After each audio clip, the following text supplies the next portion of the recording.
In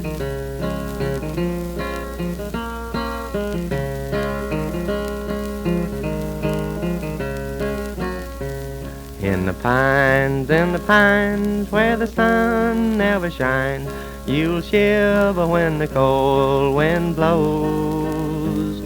There's a grave in the pines, where the sun never shines. There's a grave that's shaded with the pine. Hi, I'm Joe Scavarine, and we're here at Step Back into Times, our local program of history. Our guest today is Chandler Lighty, who's with the Indiana State Archives. What do you do with the archives, Chandler? I'm the executive director of the Indiana Archives and Records Administration. I have a deputy director who actually runs the state archives, Claire Horton. She does a great job there. But I oversee the agency's operations, including the state archives, records management issues, microfilm and digital imaging, and forms management and records management. Okay. What do the state archives collect? So the state archives collects just records of state and sometimes local governments. So if you're looking for, the papers of Governor McNutt, you'll find them there. If you're looking for, your local Kiwanis Club history membership rosters, you won't find them there. So it's just state records. Can I go and use the state archives? Right now, due to COVID, we are allowing appointments for research. Okay. So call ahead before you show up. But yes, it's open to any member of the public. And do people go in and do research there and things Yep. like that? Yeah. Yep. We've had more recently Jim Madison, the Hoosier historian.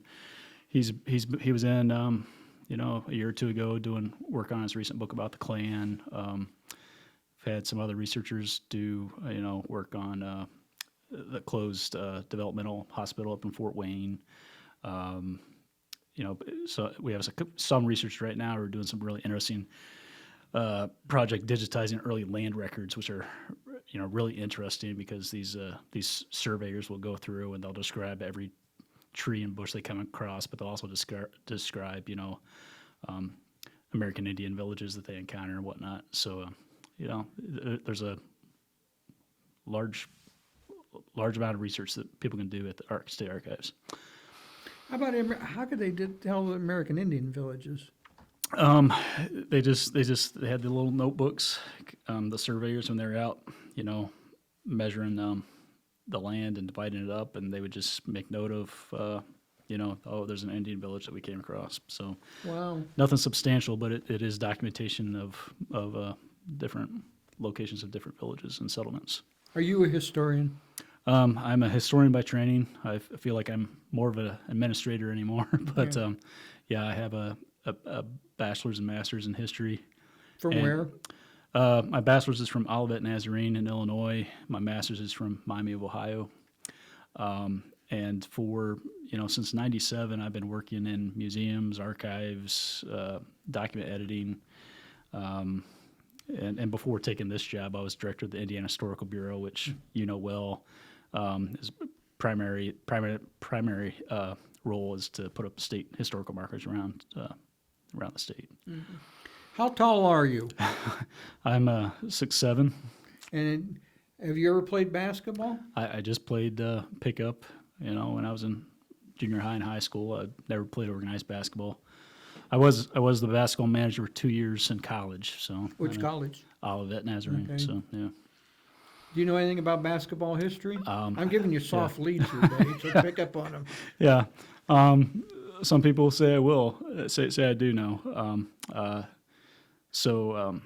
Maybe a few years ago, I researched and published an article in the Indiana Magazine of History published by IU's history department, which looked at the origins of basketball in the state.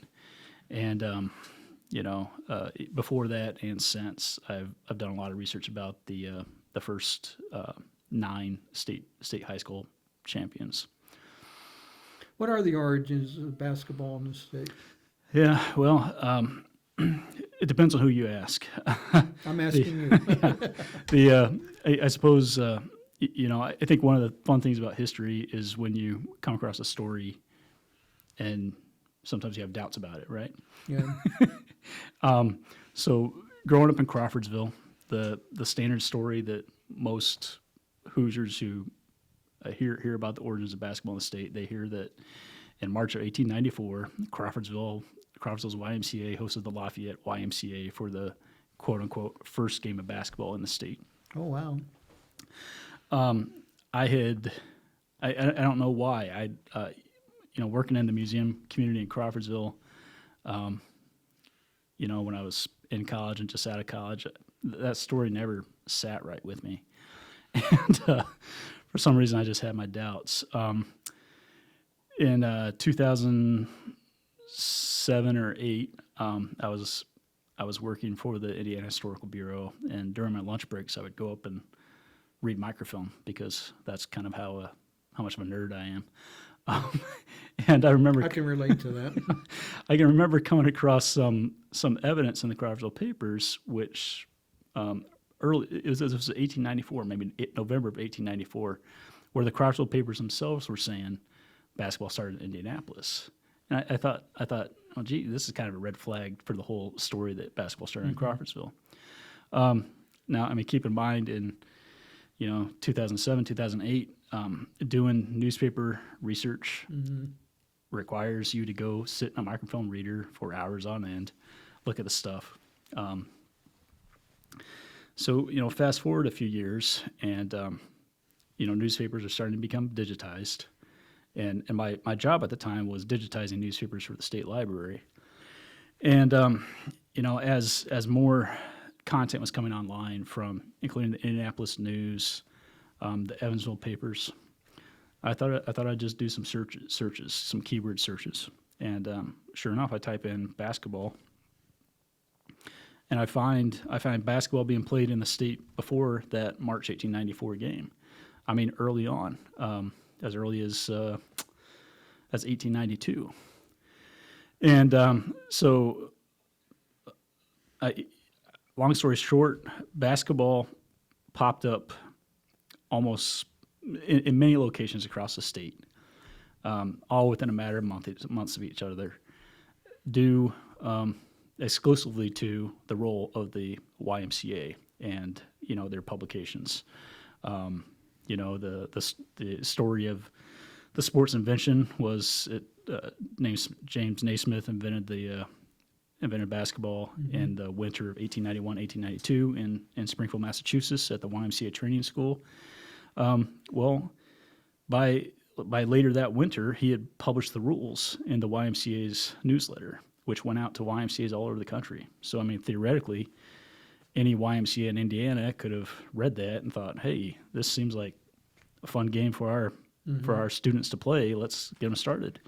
And I mean, by later that year, the YMCA had actually published an official little rule book that YMCAs could purchase. So that's how it started. There wasn't just one entry point in Indiana, and it spread from there. It was almost like popcorn popping up here and there, just about wherever there was a YMCA. And it wasn't even just exclusive to YMCAs either. I believe Columbus, Indiana, didn't have a YMCA, but they had another youth club that was an early adopter of it, and there was a couple other communities like that just took an interest in it. Well, I traveling around Indiana, there's these basketball courts. These basketball buildings, gymnasiums, shall we say, just not affiliated with anybody. Or what's the story with that? Well, can you say more? I mean, Well, it was the old REMC building in Greenfield. It was one time a community gym. Was there a lot of those in Indiana at one time? Yeah. Well, I mean, I'm going to take your question a little bit different to where I can answer a little bit better. But you do see in communities of whatever size, whether it's a large community or small community, you almost have a community rivalries and one-upmanship where communities are often trying to build a bigger gym than a neighboring community. One concrete example I like to share is in 1915, Thorntown, which for those of you who don't know Thorntown's in Boone County, north of Lebanon. Has about the same population today as it did, back 100 years ago, of about 2,500 people. But after Thorntown won the 1915 state championship, the community really mobilized behind the school and the program to build a gym. I mean, they had played that season using like a multi-purpose room in the school, which obviously wasn't a proper gym, and so by a couple years later, Thorntown had actually stole the sectional game from Lebanon because their facility was so much better, which then prompted Lebanon to, build a better facility. So, I think you have a lot of that going on, and which is attributes to why you can drive around and find a lot of abandoned gyms, especially where schools used to be, which due to consolidation, the schools maybe not be in those communities anymore. Mm-hmm. There was a basketball court here. It was in a Hinchman Wagon building, okay? And that's still there, and you go up there, and it's got a concession stand, but there's pillars in the middle of the floor. I would think it would be difficult to play basketball there. Yeah. Well, that was actually a pretty common occurrence back in the day. Do you know when that court was put in? Probably 1915, 20. Yeah. Something like So around that time period, you have, the Thorntown again is a perfect example. When they played their home games in 15, the multi-purpose room had pillars throughout it, so and they had to play around those pillars. Yeah, I bet that was hard, wasn't it? Well, it's got to be, yeah. Yeah. You ever been over the Hoosier Gym in Knightstown? Yes, I have. That's a pretty neat place, isn't it? Yep. And kind of maybe an interesting connection. Obviously Hoosiers is based upon Milan and their '54 championship, but and obviously the Knightstown gym was their home gym, but the hometown of the town in Indiana that played the role of Hickory in the movie was actually New Richmond, which is just north of Crawfordsville. And interesting enough, about 7 miles away from New Richmond is Wingate, which was actually the smallest school ever to win state championship. Mm-hmm. It was smaller than even Milan, and Wingate won twice in 1913 and 1914. I believe Milan had about 140 students when they won, whereas Wingate had about 70. Wow, that was a miracle, wasn't it? Yeah. Huh. What about these sectional tournaments? How do you feel about that stuff? The origin of it? Yeah, or the single class, or yeah. Well, the class basketball. I could refer you to somebody else to come and talk about that. But regarding the origin of the sectionals, it's kind of interesting history. So the very first state tournament in 1911 was organized by Indiana University's Booster Club as a way to, drum up enrollment for the school. Mm-hmm. By 1912, the Indiana High School Athletic Association had taken ownership over the tournament. That year, they almost used the same format, but also tinkered with it. So actually, only a handful of schools actually showed up at the state tournament. By 1913, they changed operations again, where they just opened it up to any schools that want to come, and you had about 30 schools across the state sign up.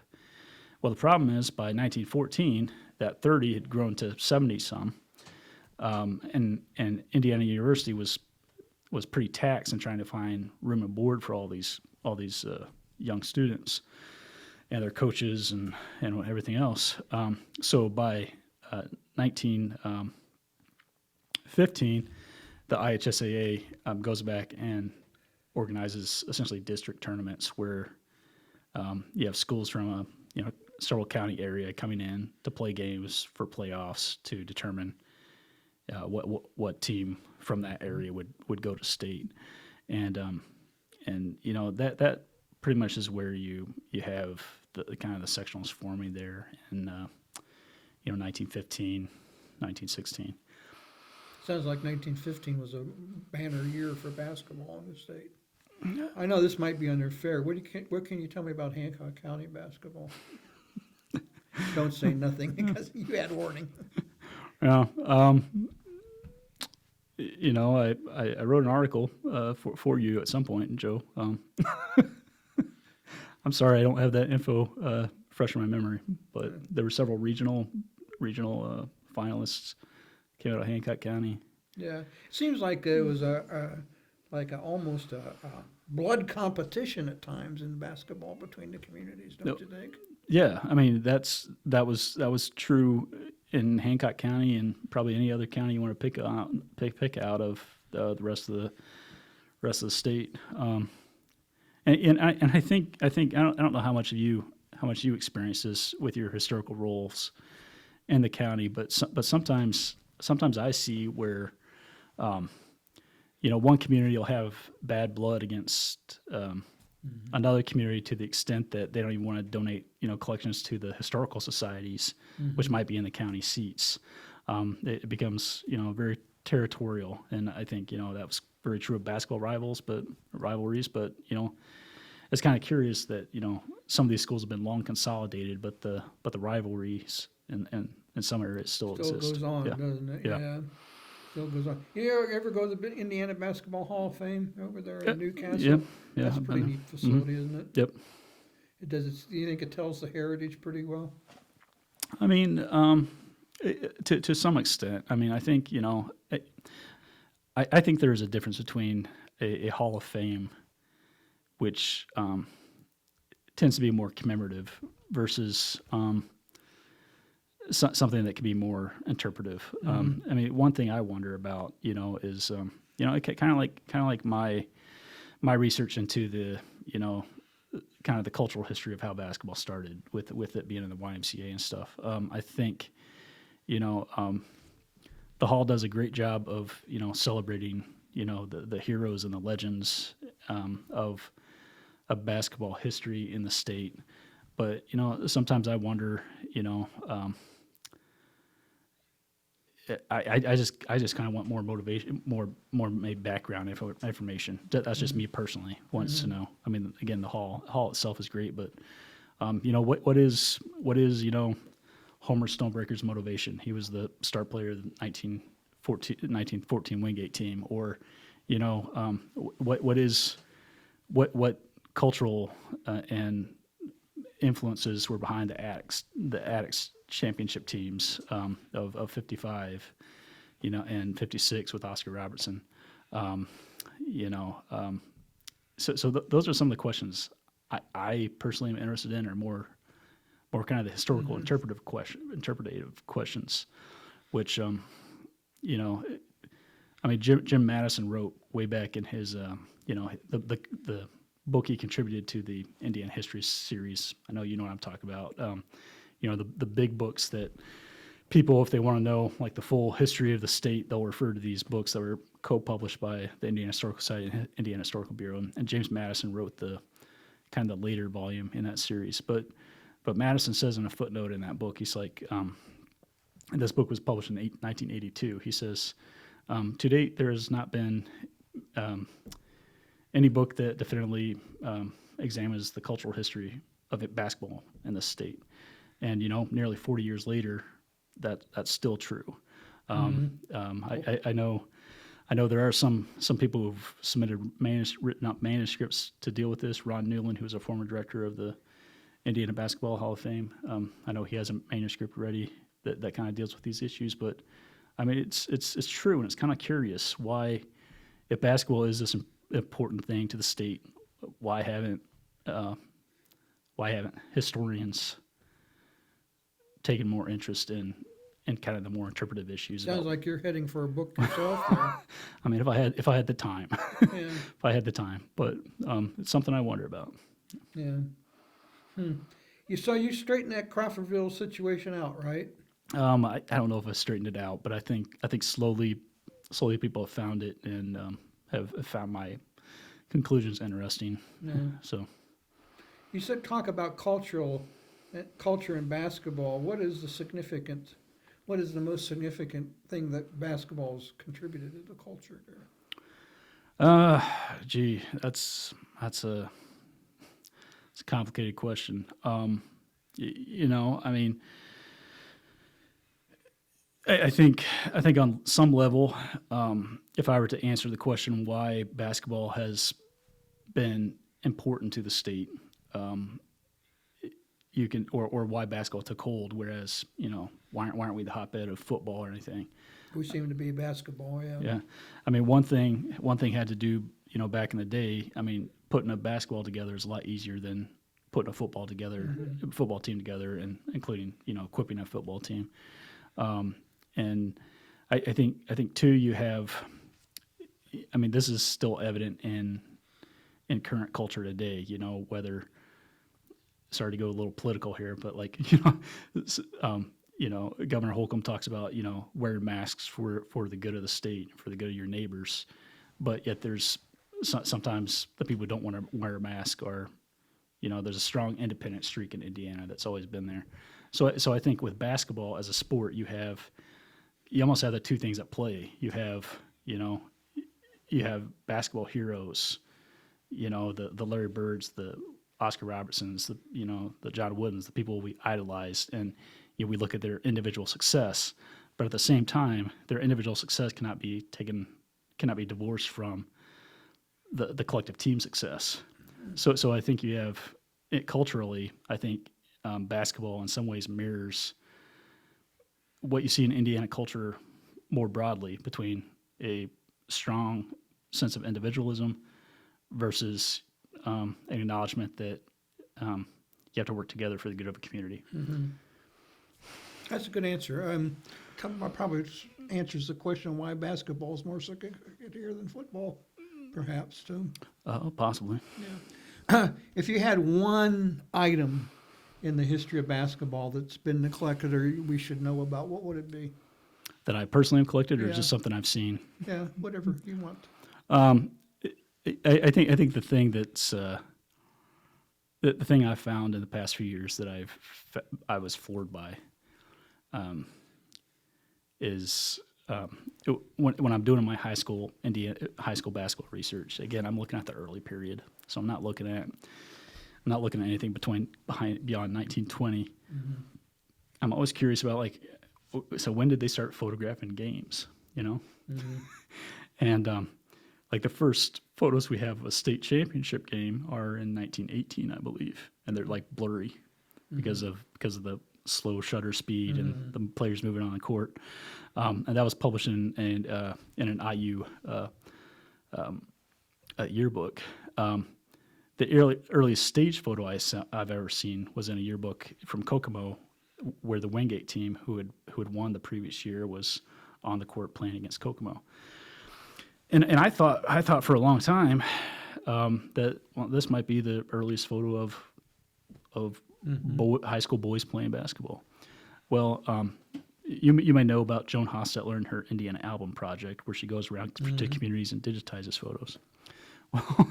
Well, leave it to Joan to find a gem, and it's gem, GEM, not GYM, but it was a gem of a photo showing it's probably the earliest photo of a basketball game being played in Indiana. What was the year? Probably 1895, wow. 96, and it's not a boys. It's a high school girls playing the mm-hmm. game. I think that says a lot about the history of the sport. It says a lot about Indiana, that that high school girls and college women were early on adopters of the sport, even though that later fell away until Title IX came around to kind of rejuvenate. I think that's true, because you see in Herb Schomeyer, mm-hmm. he did a lot of history of basketball, yep. didn't he? Yep. And his one book carries pictures of the ladies' team in mm-hmm. Palestine playing basketball. And I've had people here say, well, that was my mother, mm-hmm. Back then. It was yep. a big deal, the yep. women playing basketball back there. Mm-hmm. I don't know, that somewhere it's been lost in the annals of history, I think, maybe. Yeah. One of the other interesting things culturally about basketball is its explosion really took place after you had the advent of transportation. No, why do you say that? Well, I mean, some of these, I mean, again, this was before the round of school consolidation most people think of. There was a round of school consolidation taking place in the 19 teens and 20s. But, it was hard for a community, say a New Palestine, to, get their people together and even maybe go as far as Greenfield to play a game of basketball. When you have light rail systems like the interurban, then the advent of the Model T, you have a lot more mobility. In fact, in some communities, like I mentioned, Thorntown, Thorntown's first basketball team, not even their first high school basketball team, but their first town basketball team, originated after the interurban line came in. No, And again, that's a good point. Yeah. Because we had some guy talking about football. What Gary Wright was talking about football here today, and he said the football teams would ride on the interurban to go to the games. Yep. Yep, it was a huge thing. They would Yeah. at least in the area that I've studied, the area of the state I've studied, you had whole, the interurbans would charter specials for to take all the fans to go see the. Can you think of one of game. them right now?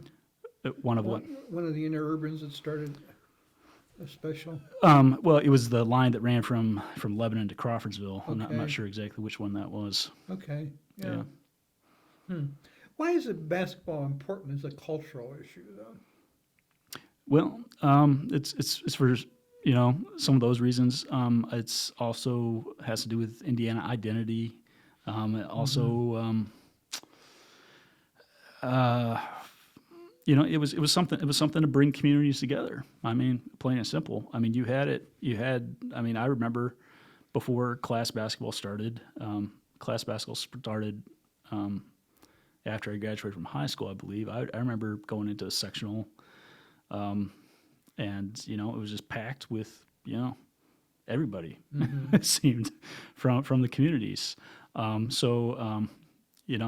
just like, I mean, you often hear it on promo pieces and whatnot that in Indiana, basketball is a religion, and in some cases, I mean that was true. I mean, you had whole communities coming together for a shared belief system, which from a very broad sense, I mean that's kind of the definition of the role church plays, Yeah. So with nicknames of schools, how the starts develop is you have. In some ways, you have competitive teams kind of just poking fun at other towns or communities, and so that's where some of the names come up. So, for example, Crawfordsville High School is the Athenians because Crawfordsville is known as the Athens of Indiana. Well, you don't see in the documentary evidence that. Crawfordsville is applying that name to themselves. It's more you see it in the Lebanon newspapers. Lebanon's was their chief rival, or the Lebanon high school yearbooks where they're calling them the Athenians. One of the classic names in Indiana basketball is the Frankfurt Hot Dogs, and with that you have it was probably referring to Frankfurt's style of playing. But at the same time, I could see another community use that kind of derisively, meaning, they're just a bunch of showboats over there or something. Mm-hmm. So that's what you see the earliest on is kind of the names being applied to school teams from outside the community. But I mean, I think later on, I think just probably everybody felt like they needed a school name, and so they came up with something. Well, there seems to be. The basketball competition still seems to be in existence. Even after they changed the sectional tournaments, they seem to, there's still that rivalry there. They still talk about the day, Don't you think? Oh, yeah. Yeah, they still do talk about the day. Yeah.